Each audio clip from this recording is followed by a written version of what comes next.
Grand Teacher relate les histoires de la finance. Mesdames et messieurs, bonjour et bienvenue dans Grand Teacher relate, votre dose quotidienne d'actualité économique expliquée, décryptée et saupoudrée d'un peu de fun.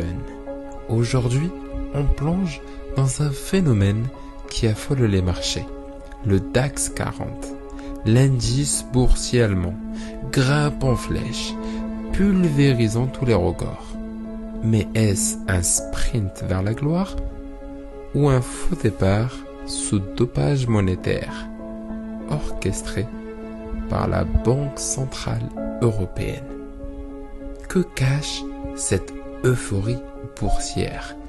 Est-ce le bon moment d'investir ou faut-il craindre un retour de bâton? On démonte tous ensemble, alors accrochez-vous, ça va secouer. Les traders de Francfort doivent avoir la tête qui tourne. Depuis plusieurs semaines, le DAX 40 grimpe sans retenue.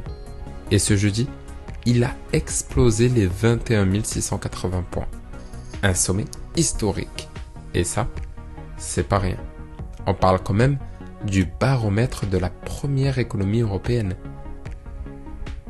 SAP, SAP, Siemens, Allianz, Deutsche Bank, toutes les plus grosses boîtes allemandes sont dedans. Alors, qu'est-ce qui propulse cette montée spectaculaire? D'abord, un classique. En janvier, les capitaux frais affluent sur les marchés. C'est le fameux effet janvier, un phénomène où les investisseurs réinjectent de l'argent pour bien démarrer l'année. Andrea Lipko, expert du marché, l'a d'ailleurs confirmé. C'est un phénomène récurrent. Mais cette année, l'ampleur est impressionnante. Mais il y a un deuxième facteur, bien plus puissant en jeu.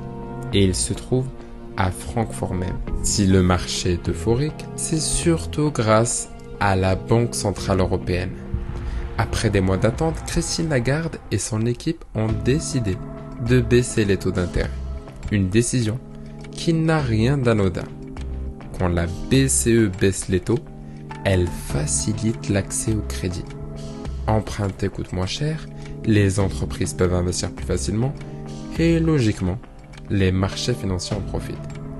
C'est une décision qui fait écho à la situation économique de la zone euro, qui patine depuis 2 ans. L'Allemagne, en particulier, a vu son PIB reculer de 0,4% en 2023 et 2024.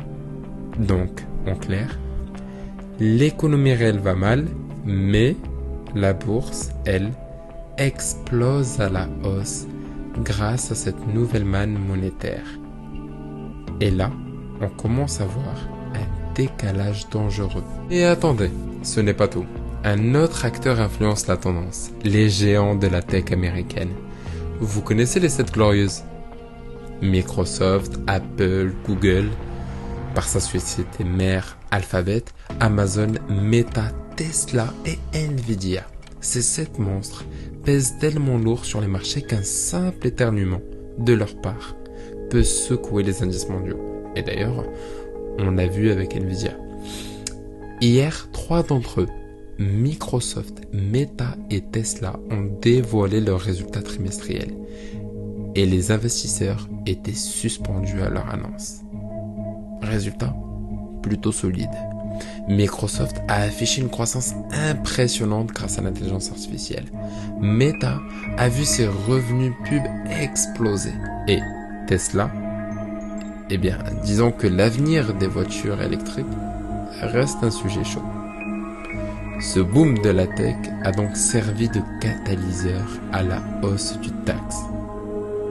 Jusqu'à un certain point. Car oui, toute euphorie a ses limites. Alors que la journée boursière européenne battait son plein, Wall Street a commencé à montrer des signes de fatigue. Et juste avant la fermeture des marchés américains à 22h30, le DAX a perdu 100 points. Pourquoi ce coup de frein brutal? Premièrement, une prise de profit massive. Beaucoup d'investisseurs ont vendu leur position après cette montée historique. C'est un réflexe courant après une grosse hausse. Puis d'ailleurs, on clôture quasiment la fin du mois de janvier. Deuxièmement, les craintes sur l'économie réelle.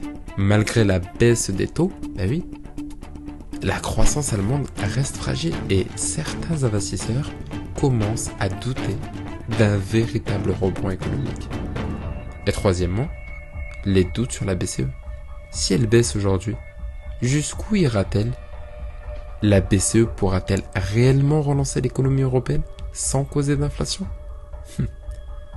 Tout cela a suffi à calmer l'enthousiasme du matin. Et si cette correction n'était que le début d'un retournement? Alors, au final, qu'est-ce qu'on doit retenir de cette folle journée sur les marchés? Déjà, le DAX a battu un record historique à 21 680 points. C'est énorme, poussé par un afflux de capitaux et une anticipation positive de la baisse des taux. Ensuite, la BCE a bel et bien baissé ses taux, ce qui a justement déclenché un mouvement haussier sur les marchés, mais aussi des interrogations sur l'efficacité réelle de cette politique. Ensuite, les géants de la tech américaine continuent, quant à eux, de jouer un rôle clé dans la direction des indices boursiers mondiaux. C'est eux qui orientent et ça crée une corrélation positive avec tous les autres indices. Mais attention à la prudence, puisque la baisse de 100 points en fin de séance montre que le marché reste nerveux et que la volatilité est toujours là. Alors, dopage monétaire ou vrai décollage économique? C'est l'avenir qui nous le dira. Mais une chose est sûre, l'année boursière 2025 commence sur les chapeaux de roue. Et vous pouvez compter sur Gratitude pour vous aider à comprendre ce grand jeu de poker financier. Si vous avez aimé cet épisode, pensez à vous abonner, partager et laissez-nous des commentaires en nous envoyant un message sous l'arrobase de contact-gt sur Telegram. On se retrouve très bientôt pour un nouveau décryptage et en attendant, gardez l'œil ouvert sur les marchés, car une surprise n'est jamais bien loin. À bientôt.